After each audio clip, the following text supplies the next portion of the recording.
extraordinary, clearest moment of the match so far. বিশ্বকাপে প্রথমবার খেলতে এসেই ইতিহাস লিখল কেপ ভার্দে। অভিষেক ম্যাচেই সাবেক চ্যাম্পিয়ন স্পেনকে গোলশূন্য ড্রতে আটকে দিয়েছে এই ছোট দেশটি। বিশ্বকাপে এটি কেপ ভার্দের প্রথম পয়েন্ট।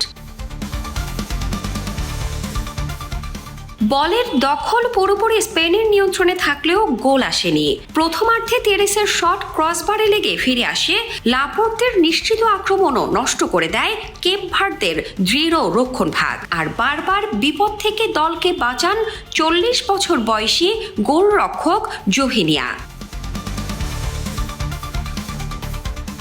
দ্বিতীয়ার্ধে গোলের আশায় মাঠে নামেন তারকা লামিনে ইয়ামাল। তবে একের পর এক আক্রমণ করেও কেপ ভার্দের দেয়াল ভাঙতে পারেনি স্পেন। কাউন্টার অ্যাটাকে কিছু সুযোগ তৈরি করলেও এগিয়ে যেতে পারেনি কেপ ভার্দেও। শেষ পর্যন্ত 0-0 ড্র নিয়ে মাঠ ছাড়ে দুদল। ফুটবল আবারও প্রমাণ করলো মাঠে বড় ছোট বলে কিছু নেই। ছোট এক দ্বীপ রাষ্ট্রের সাহসী লড়াই আজ বিশ্বকাপের ইতিহাসে নতুন এক পাতা যোগ করলো। শামসাদ শাহানিন, দৈনিক আওয়ার বাংলাদেশ।